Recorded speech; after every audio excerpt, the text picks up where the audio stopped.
Hello, and welcome to a very special Why Care episode. Today, I'm joined by the fabulous, I'm very excited about this, Blair Imani. And I have to say, Blair's bio is nothing short than impressive, powerful, inspiring. On the 10th of July 2016, following the shooting of Alton Sterling, Blair took part in a protest in Louisiana and was arrested. Her arrest didn't stop her, and she came back stronger in asserting her views against violence and brutality. Blair is a historian, advocate, and LA Times best-selling author of Read This to Get Smarter. She's a creator of the viral digital series Smarter in Seconds. The New York Times has praised her ability as progressive lessons with vibrant visual and a perky, quirky delivery. I have to say, I absolutely love all of your reels, Blair. Thank you so much. Her scholarship spans intersectionality, gender studies, race and racism, sociology, and United States history. She's also written 2 other books, Making Our Way Home in 2020 and Modern Herstory in 2018. She's had the opportunity to present at renowned universities, companies as well, so Sephora, Meta, Adobe, Gates Ventures, and she's collaborated and interviewed with some phenomenal people in a variety of fields like Jane Fonda, Gloria Steinem, and Dr. Kimberly Crenshaw, who personally I'm like, wow. And that's how I feel talking to you today, Blair. So, wow, thank you so much for joining me on Why Care. Thank you so much for having me. This has been so incredible. To our listeners, Nadia is so incredible. And I feel like it's just so beautiful when you're like, imagine like how difficult it would have been to like arrange something like this. Like totally. Like 5 years ago, 10 years ago. And it's just amazing how interconnected we are and how many opportunities we have to learn, cross-collaborative, across disciplines, across fields, and also across oceans. So I'm really just thrilled. Well, thank you for flying across the ocean to join me in London. I genuinely feel honoured and privileged to be sat here. I'm just a little bit of a girl fan. So I'm just going to try and absorb that and enjoy spending some time with you. Because it's just amazing what you have achieved in your life, in your career to date. And, I suppose me being curious about how your upbringing, your life as a child, like how has that shaped your decisions and where you are right now, like all that you've done and where you find yourself in life at the moment? I truly believe that when it comes to our childhood upbringings, the things that we were like made fun of for or called out for is our superpower, because it's the thing that you did inherently growing up that was natural to who you are and your personality that made you stand out against society. And oftentimes it's what other kids decided to interpersonally try to, get out of you. It's like that tall poppy syndrome that they, talk about in Australia. Like, you're the one who stood out, so we're going to try to knock you off. And for me, it was always fun facts. It was always like, I would go to the library because I have asthma. It was quite bad when I was young. And so instead of doing like PE like everyone else did, physical education. So basically I would have to go to the library during PE, which was also so interesting because sometimes they'd have me walk laps with the Muslim students who were like fasting for Ramadan. And I wasn't the only one who was just like not being able to do PE. And I would go to the library and I would be like, okay, well, what I'll do is I heard Ryan talking about how much he loves World of Warcraft. Well, I'll do a deep dive into World of Warcraft. And then when I see him next, I'll just talk to him about World of Warcraft, which instead what I was doing is something in ADHD and like just being neurodivergent called info dumping, where I'd be like, you mentioned this once, here's everything about it. And so, as you might expect, a superpower, actually. I'd say so now, especially in the field of work that I do, creating Smarter in Seconds. But at the time, it was just so out of the box. It was so unexpected. And so it wasn't as, I don't think, appreciated as it is now, because it was just so out of context. Like, at the time we're kids, we're students. It was like, why are you learning more outside of the time where we're meant to be learning? Sure. And it took me a while to kind of like find my people and my community. My dad would always say that be a nerd, be interested in what you want to do. And like, he would always see like the folks who were like the jocks and whatever in school, like not doing as well as he was later in life. And he'd always tell me that story. My mom would read me all of these different like biographies of different celebrities who got made fun of. And I was just always really encouraged to not deviate and not try to like change my personality or who I was. And it's really served me well in the end, because I think a lot of folks at this stage in life are having to relearn who they were before. And I just kind of had to sit through about 15 years, maybe 20 of not fitting in. And it's been great so far ever since. And I think another huge aspect of my upbringing was the social justice component. My father works with developmentally disabled adults, making sure that there is dignity in long-term care, that there is dignity in how we talk about disability and how we, you know, care for people and accommodate people. I didn't learn until I got arrested, actually, when I called my dad from East Baton Rouge Parish Prison, that he was a Black Panther, and that kind of Marxist philosophy really shines through in the way that he operates. And my mom studied to be a social worker, and she's also very much like, if she sees an injustice, she's going to address it. And if there's somebody who needs help, she's going to help them. When I was growing up, there would be, you know, there was one woman whose husband was, you know, physically abusing her. And my mom kind of caught wind of that. And when he went on a business trip, we went over to her house, moved her out, and she moved in with us until she was able to get on her own feet. And I didn't realize until much later in my life how extraordinary that is, because I think it's people like that that fill the gaps, who stand in the gaps, who are able to help somebody kind of across. And even though this person didn't end up being like a long-term friend of my mom's, like I don't think they even talk anymore, it's not about that. It's about showing up when somebody needs help. And that kind of just baseline expectation throughout my childhood and of course adulthood made me very preoccupied with how we can correct the unfairness in the world, and showing other people that it doesn't have to be the way that it is. Because I think a lot of people just grew up differently to me, feeling like they were put into boxes, feeling like they did have to settle for whatever life threw at them. And my parents at every juncture were like, well, that's messed up, let's fix it, and then would proceed to fix it. I love that. What amazing role models as parents to have, you know, and that story about your mum knowing someone who needed help and just kind of going, well, we've got space in our house. Let's just bring her in to keep her safe until, I mean, that's amazing. Not everyone would do that, right? But imagine a world where everyone did. I mean, imagine a world where it wasn't an issue to begin with, right? Right. But until we get there, I think that it's like, it's just so powerful. And I think it's so important to tell stories like that as well. I don't know if I've really talked about that before, but I think that was such like a formative experience, because so many people are taught, oh, mind your business, it's none of your business. And, you know, my mom is like, if it's unjust, it's my business. And that's like the way that I describe myself as well. And I would describe my mom in the most loving way, as incredibly nosy, but incredibly helpful. Right. Yes. But, you know, and I love that, you know, if it's unjust, then it's everyone's business, right? Because we can't, you know, we walk past it. That means we colluding with it. We accept it. Whatever injustice it is, we walk past, we accept. And I think it's like, you know, people will say things on online slogans, silence is violence, you know, an amazing statement that came from ACT UP during the HIV/AIDS crisis, and how Ronald Reagan refused to even say the words AIDS or HIV. But I think that it's gotten so far away from its meaning in many cases, because the silence is violence isn't like, oh, you've posted this slogan and now we've solved this problem over, you know, hundreds of miles away, thousands of miles away, or kilometers, since we were in the UK. But it's really like, so yesterday I was out at a pub with my friend Gabriel, and we saw this woman and this guy, and they were like, you know, having some banter. She was laughing, he was laughing, but he also had his like hand around her neck. And so we both just kind of like paused, looked, see where the situation went. And then it seemed like they were having a good time. We just kind of went on a date. But it's like, you know, it's part of it is I have anxiety. So I do have a little bit of hypervigilance, but something that brought me and my husband so close together when we started dating was just the opportunities and times that we could be helpers. There was a time, I think maybe a month before we started dating, I didn't even know him yet, but there was a man who had collapsed outside of a Walmart, and, you know, nobody else was helping. And my husband went over, of course, before we were married, and just started doing CPR, and later learned that this man had the same name as his father. Like, how, you know, spooky is that? Yeah. And he doesn't really know what happened to that man, but, you know, he was,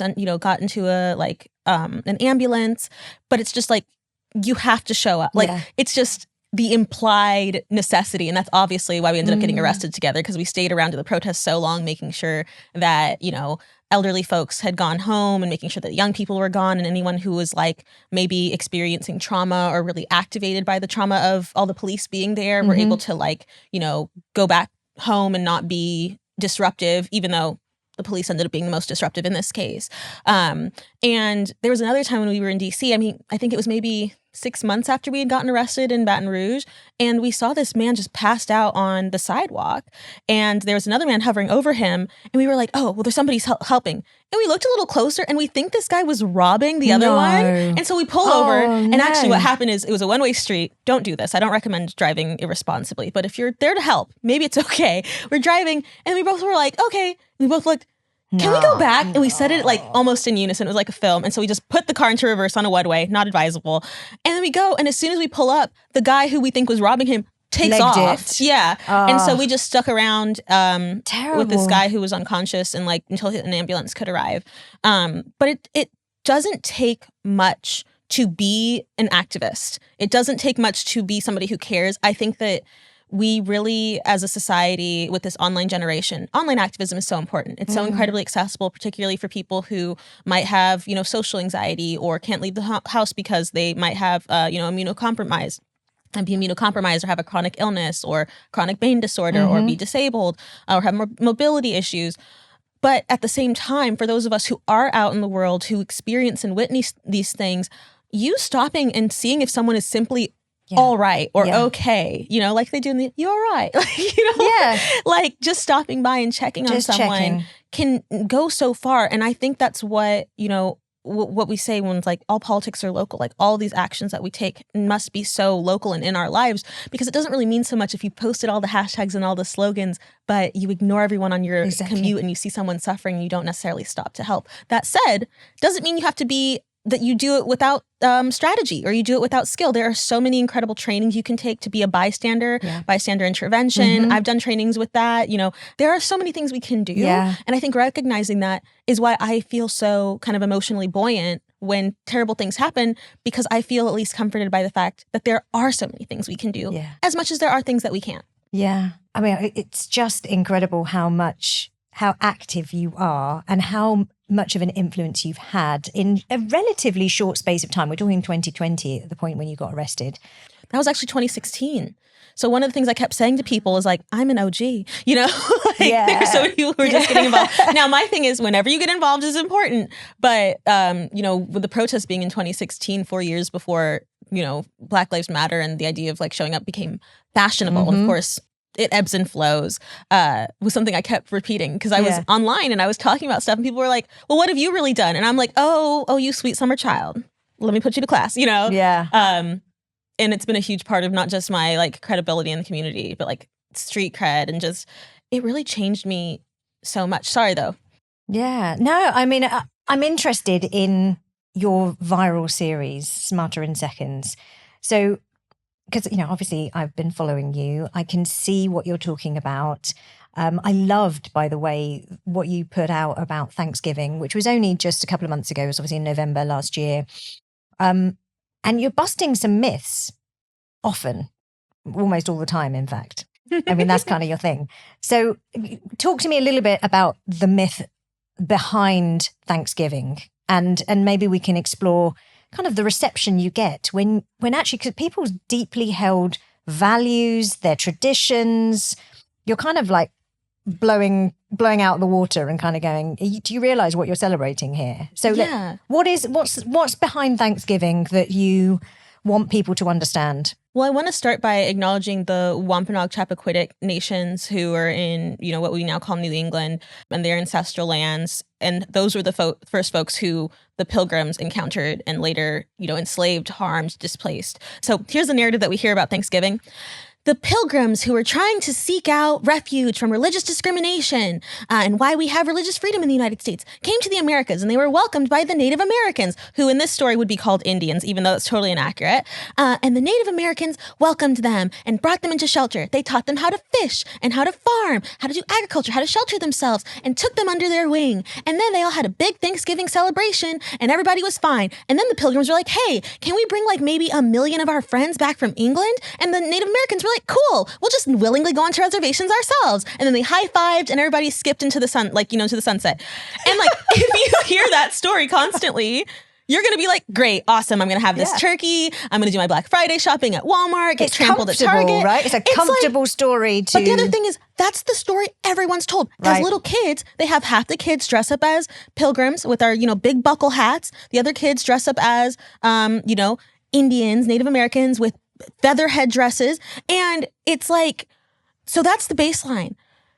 As time has progressed, and the other thing is that it's so contrived because that didn't actually happen, one, obviously. Two, Thanksgiving became a holiday. It wasn't something that was celebrated and then got distorted later on or was revisionist from, the 1600s onward. It was something that was created by President Abraham Lincoln after a letter writing campaign from a woman whose name was Sarah Josepha Hale. And she did a letter writing campaign to Abraham Lincoln saying, hey, the Civil War is going on. The vibes are bad. Probably not a direct quote. Can we have a holiday that brings the country together? And Abraham Lincoln was like, sounds great. And then history, erased her, even though who knows what she was writing in her letters. I'm sure the letters might actually be available, and I might do a video about that later. But it became this thing to smooth over the country as brother was fighting against brother for states' rights to do slavery. That's a whole other area that we could cover as well. Because a lot of people in the United States hear that the Civil War wasn't about slavery. I don't know why people keep bringing that up. The wokeists keep bringing it up. Well, because it was, but there's so much revisionism. Anyway, so it became this holiday that was created to bring the country together, to have something and it created this mythology. And it was really they would be sending out pamphlets and educators across the nation teaching kids this is the curriculum, this is what we're going to do, this is the new tradition. And so, yes, over a series of, decades and hundreds of years, it became part of this American psyche. But at the same time, this was before Native Americans, the first peoples of the United States, what we now call the United States, had citizenship or the right to vote or even start businesses. They did not have a say in their own lives, the direction of their futures. There was this campaign of putting, indigenous children into, settler homes and, it was a terrible campaign. It was called, Kill the Indian, Save the Child. And this is something that has just been an ongoing legacy. So with that context, it makes sense that there wasn't this counter narrative because there was no opportunity for it outside of the indigenous communities themselves, which were already being separated, which were already being, whitewashed, essentially. Right. The narrative was, so were the people. And yet the people persist and continue to be here. And I think that's why it's so important for me to start this by talking about the Wampanoag Chappaquiddick Nation. And so with Thanksgiving, it continues on and it becomes this time to come together, but on such a contrived lie. Now, I didn't learn any of that growing up. Yes, we did the, pilgrims and the Native Americans, and I talked about that in my video, but my parents, for lack of a better word, are radicals and hippies. And they were not on our watch. And they got me this book about the Black Native Americans and the Afro-Indigenous people. And there was just so many opportunities to learn. They'd be so you're going to go to school, you're going to listen to this. And my parents would also tell me, because I was one of the only Black students at my school. It was predominantly East Asian with a few South Asian students and white. Mm-hmm. And so I would be in class being actually, that's not correct. No, this is not right. But I also had teachers who felt empowered to do that. The first time I learned about Columbus and Columbus Day and why we celebrate it was my teacher reading his journals, kind of censored for the classroom journals, where he talked about wanting to commit genocide against Native people in, the Taino people. And so I think that that's my context, right? So when I hear about people following this lie, I forget sometimes that there's just a complete mismatch into what people believe and the information that is accurate. Yes. And we have to bridge that. And I think that has to be done with a decent level of compassion. Sure. I think it's deeply traumatic. And it's, I think, a tall order to expect someone whose familial trauma and ancestral history is wrapped up in someone's lack of knowledge about it. Teach me about your oppression and I'll decide whether I care or not is a really difficult thing to expect someone to do. And so what I try to do with Smarter in Seconds is work with different educators, work directly with the people. I was able to collaborate on that post with the Wampanoag Chappaquiddick Nation, work with folks like Kara Roselles on a video about the Thanksgiving myth previously, and make sure it's very rooted while also encouraging people to learn about the indigenous land that they're on. Think about making reparations. There are land reparations you can make instead of, or while you're paying rent to whatever things we have in the U.S., you can also consider paying rent to the people who were originally, inhabiting that land and giving people a solution to take on. And I think this video that I did, and it did really well on Thanksgiving, was kind of hey, so you may have learned this, whoopsie daisy. Here's actually what happened, and trying to take the guilt out of it, because a lot of times what I find when it comes to, anti-oppression education, anti-racism education is this function of white supremacy, which is that, either I'm the binaries, like it's all good, it's all bad, I'm good.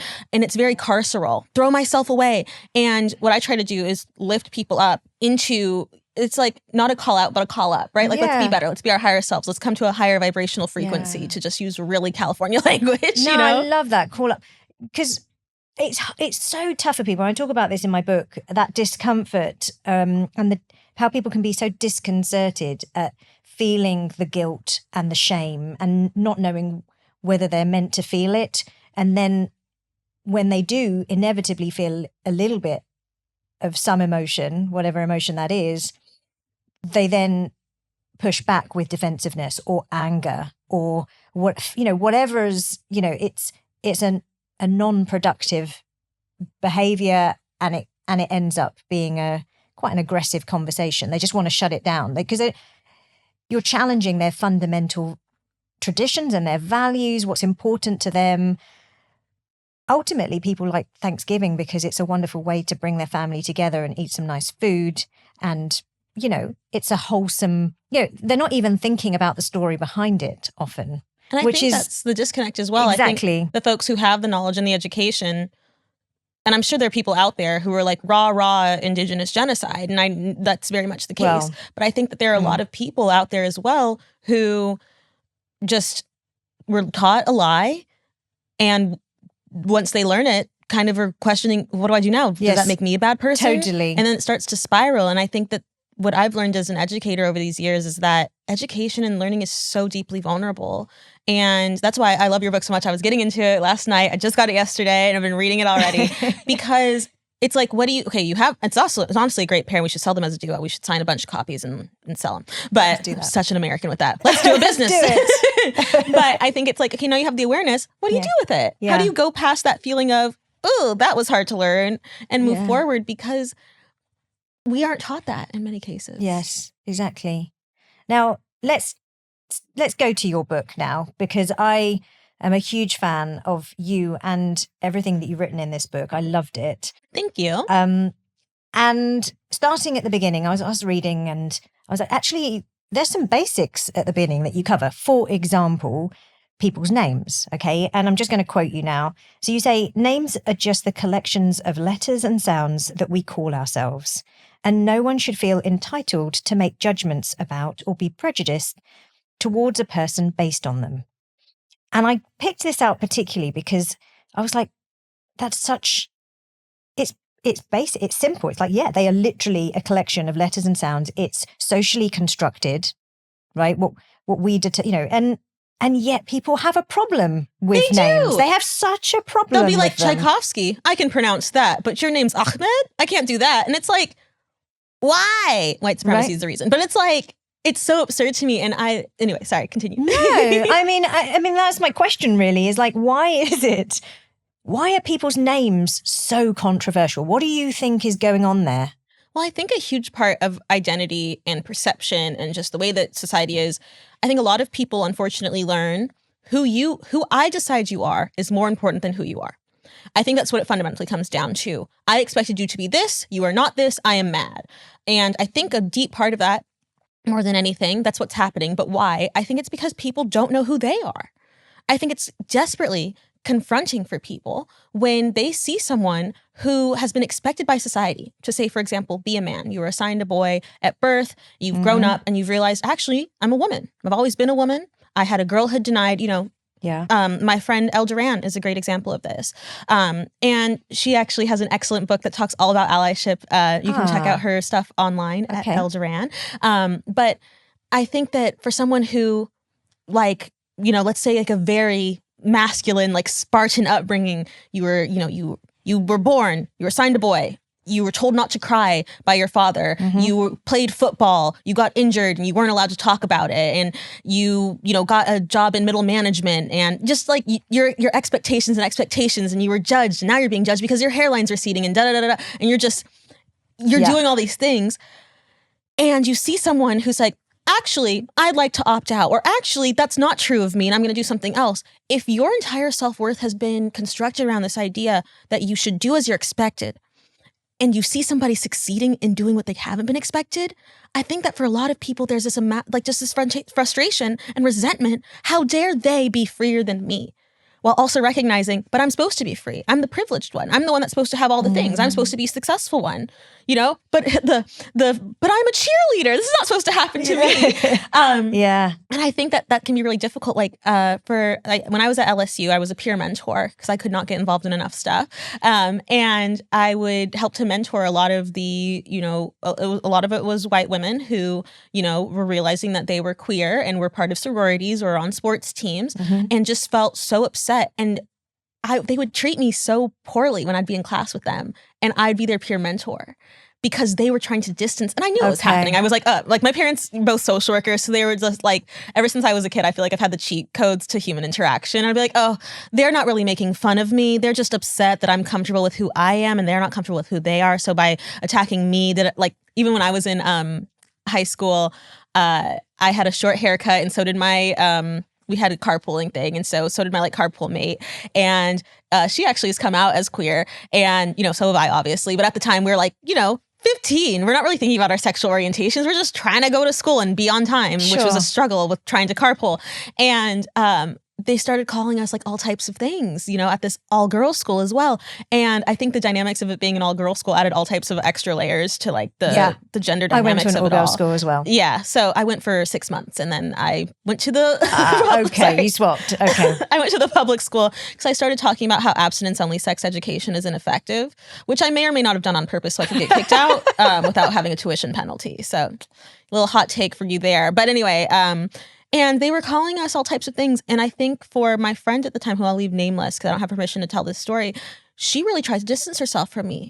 She would ask to get dropped off before we kind of came onto the drive, so she didn't have to be seen with me. But for somebody who was really struggling with her queerness, it makes sense to me that she'd want to distance herself, because I was very much call me a lesbian again. It would be okay if I was a lesbian. What's wrong with lesbians? Yes. Because the expectation as a kid is to be you're a lesbian, you're queer. Yeah. No, I'm not. No. Yes. And I was just and what's wrong with that? Yeah, and exactly. so I decided the vibes were bad at that school and I moved on. But I think that's what it really comes down to. And we see this so often. Grindr came to a screeching halt at the Republican National Convention. The people who are literally writing the legislation saying, oh, well, should we keep gay marriage around? Oh, should, LGBT families be able to adopt?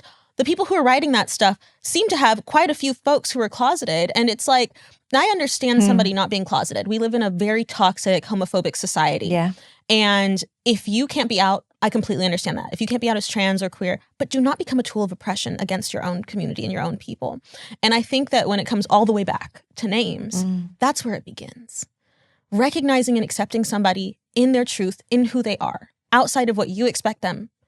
When you have been told that you have to be a certain way, some people want to just reinforce those things. They want to get, dig their heels in and say, no, I'm going to be the one to do this. I'm going to stop you. And I don't think it's even conscious. Some people feel like it's too much work. Some people feel like they're going to get things wrong. What I've noticed recently in the States, just because I've seen it more, is people being really excited to properly gender someone and getting a little disappointed when they don't use they, them pronouns. I saw this story. Oh, really? Yeah. Disappointing. This woman was at the gas station and she kind of has an androgynous look. And the gas station attendant was and my pronouns are she, her. What are your pronouns? And she was she, her. And she goes, oh. Just a little disappointed that you can't practice your gender equity. But I think that names are so basic. And what I try to remind people, whether it's having fear around New Year's resolutions, everything's a construct. And while that still has meaning and importance, we can decide what we uplift and what we don't. And we can decide to treat each other right. And we shouldn't have to be taught that, but a lot of people are taught the contrary. Yeah. So why don't we try teaching people how to treat each other beyond the golden rule? Yeah. Yes, I love that.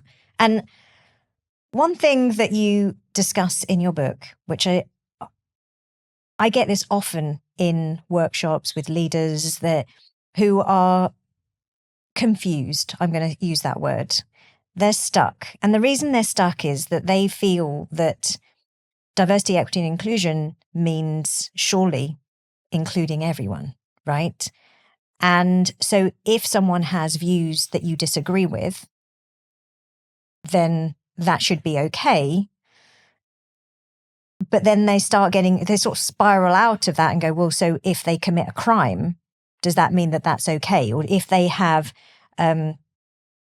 racist views, we should still be inclusive of everyone. So are we saying that we can be inclusive of some people, but not the people we disagree with? So, I mean, I love one of your reels, which talks about the belief that ancient aliens built the pyramids in Egypt.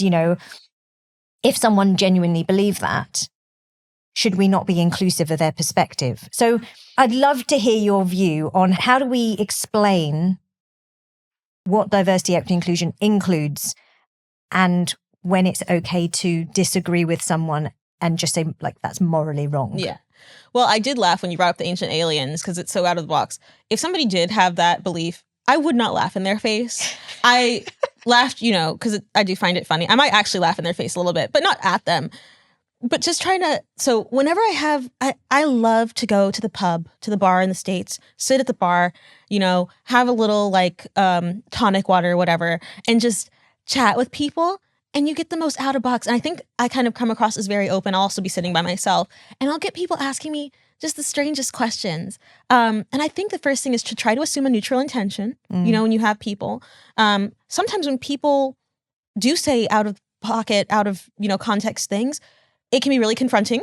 It can be a little activating. Yes. It can make you a little defensive. Yeah. But to try to understand, then there's situations where somebody's clearly trying to deny that you should deserve to exist, or, and it can be so dicey. Yeah. It's not just when it comes to DEI. It's when it comes to pop culture. Yeah. I dressed up as a Muslim version of Geordie LaForge from Star Trek: The Next Generation, and people were pissed. They were like, "There's no Muslims in space," and I was like, "Well, babes, I hate to tell you, but there's no Star Trek. Star Trek's made up. Like, what are we talking about?" And there's no such thing as a visor. Wouldn't I know, that be amazing? I was like, Star Trek is made up, but Islam is real. Alhamdulillah. But anyway, and so it just turned into this whole row. I'm chilling, minding my business at Comic-Con, like I love to do. Right. LeVar Burton, who played Geordie LaForge, yes, loved it. And it kind of looks so cinematic. My friend Kaylin Borowski, he's the one who actually encouraged me to photograph it, or he photographed it, and then it went viral.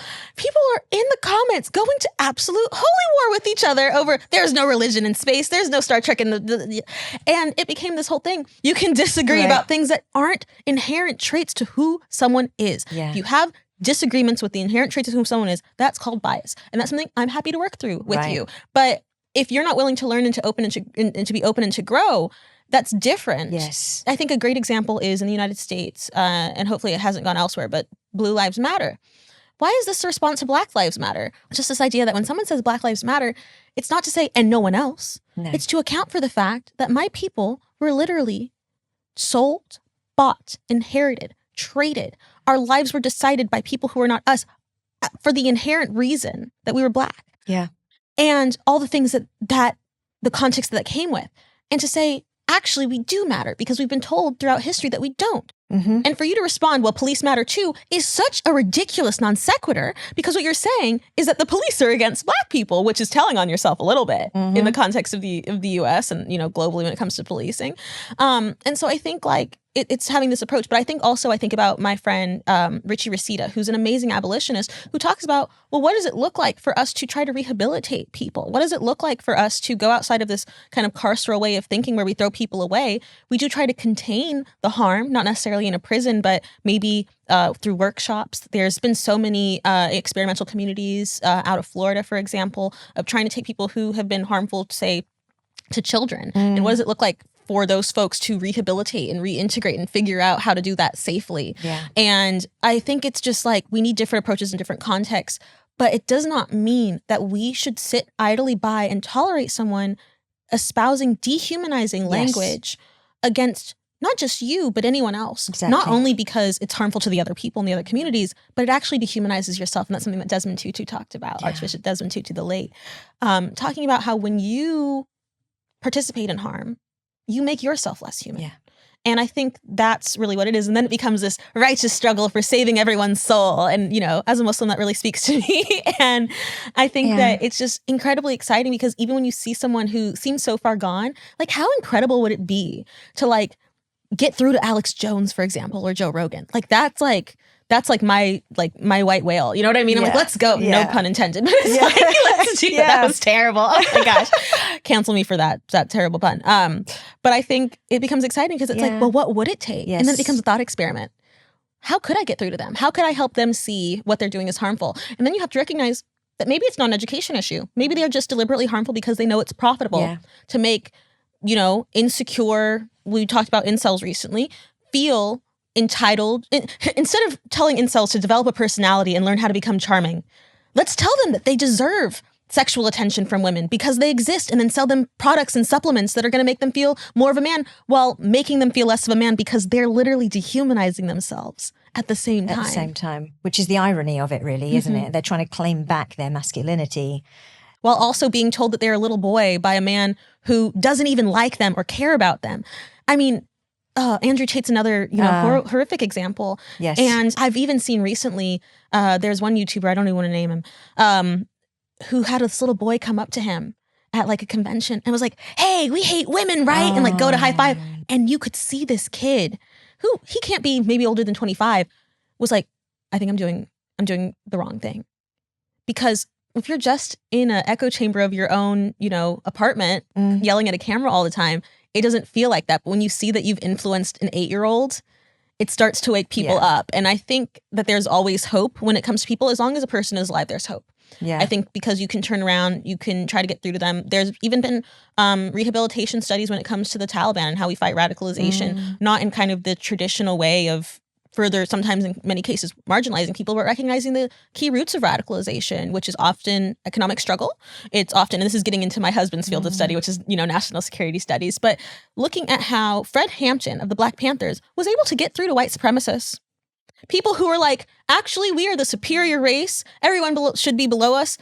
Slavery, that was fine. They still fought with the Black Panthers, which is why it was so threatening to the U.S. government, because they were, I think to some extent, they realized we're being played. Yeah. We are being played by the capitalists and the billionaires who are trying to control us and put us against each other. And it was incredibly effective. And so I always think about that. Right. Like when I'm at a bar in Oklahoma somewhere and I meet someone who goes, "Well, you look woke. Can I ask you a question?" I'm like, please do. Oh my gosh, did people say that? It's America. People say anything. Gosh.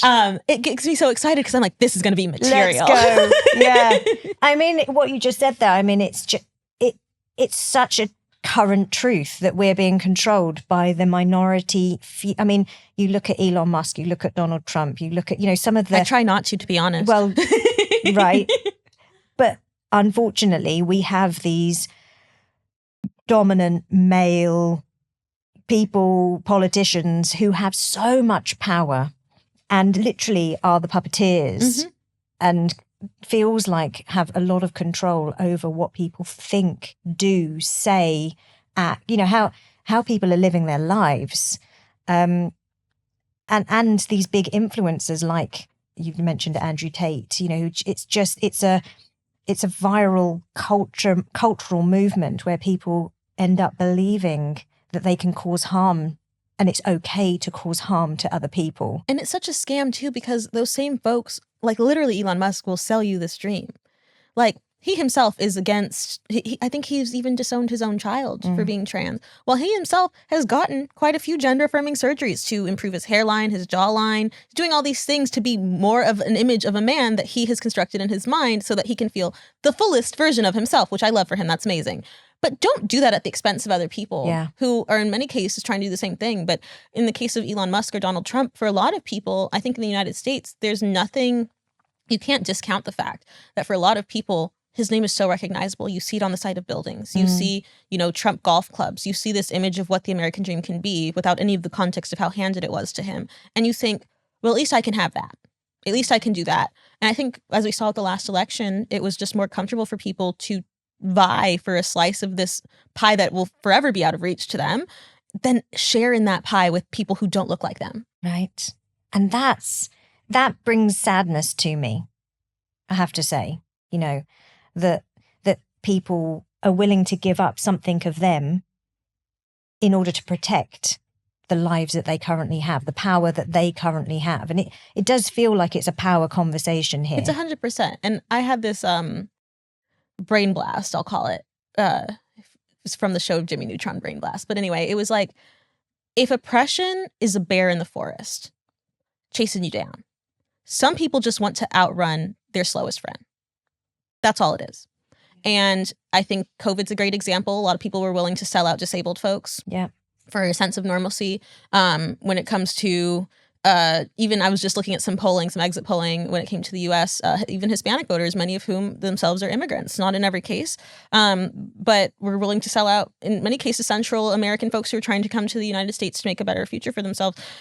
A lot of people are just trying to, everywhere, I think, especially in the UK, you'll see people who themselves are immigrants who are trying to sell out the last immigrant to arrive or last refugee to arrive. Exactly. Because a lot of people just don't want to get attacked by the bear. They just want to be ahead of, some people don't want to return Mount Rushmore to the indigenous peoples. Yeah. They just want their faces on it. Yeah. And I think that's where relative privilege comes in. But I think there are a lot more people, just to bring it back to the hope, I think there are a lot more people who are too tired, too busy working so many jobs to pay attention to what's happening. And that's what I try to do with Smarter in Seconds, is just to give you a little snippet. Exactly. Like, hey, I was walking around in Oregon and I noticed there weren't a lot of Black people. Turns out it's because Oregon banned Black people instead of dealing with the issue of slavery. Smarter in Seconds.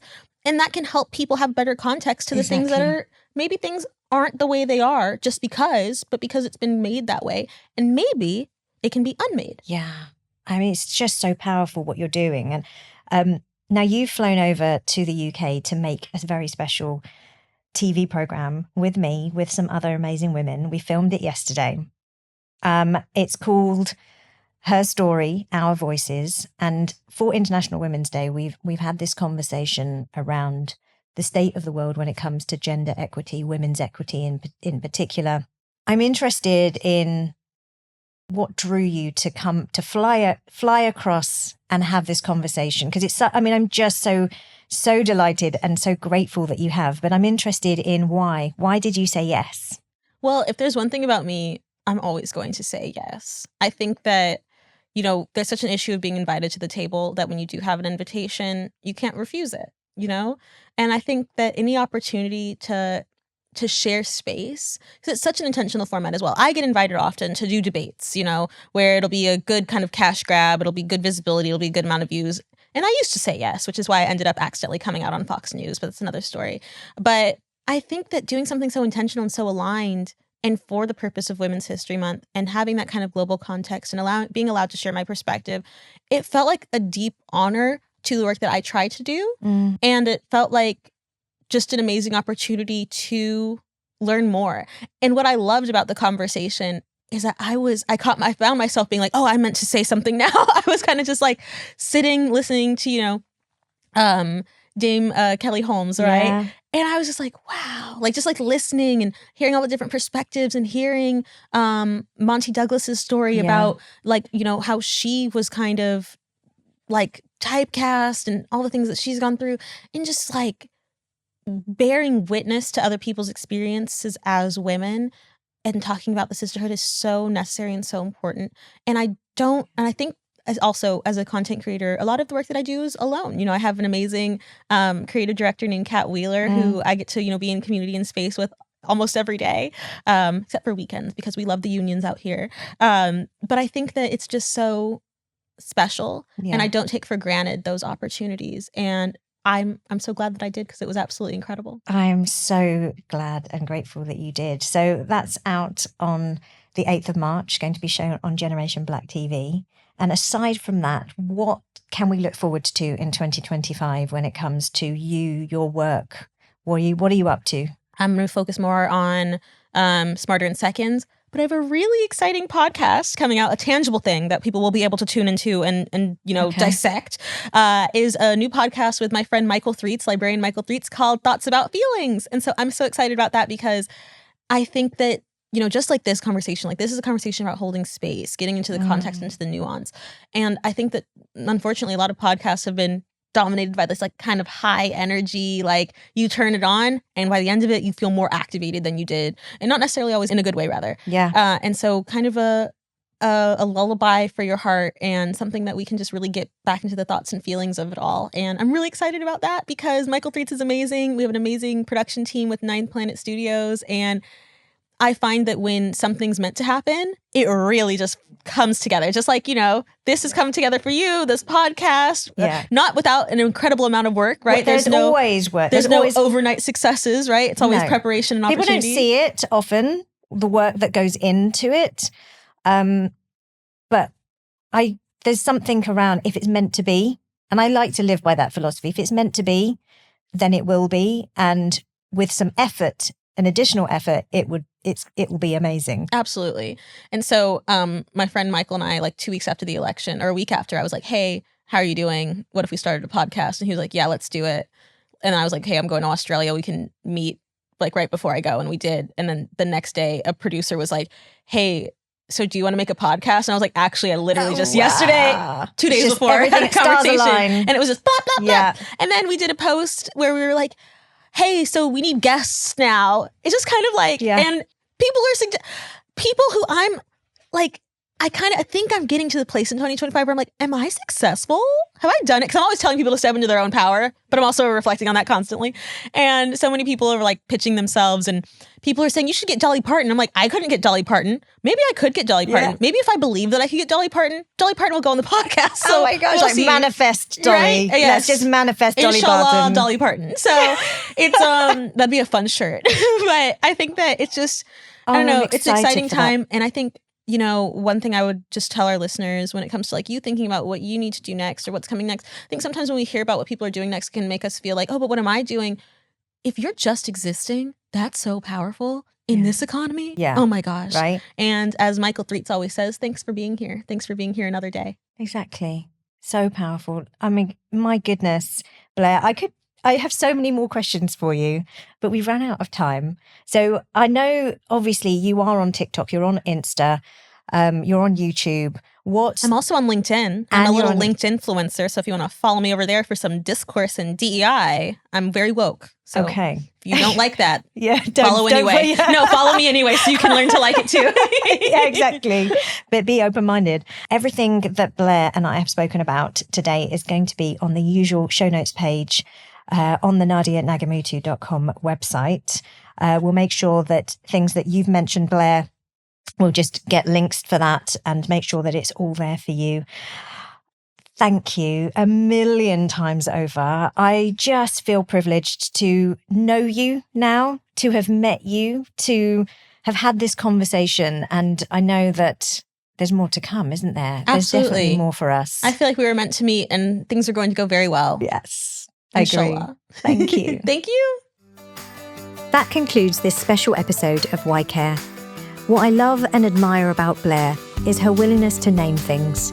Whether it's the many examples where history has been rewritten to make it more comfortable for people to digest, or the systems of power, control, and oppression that are threaded through today's world.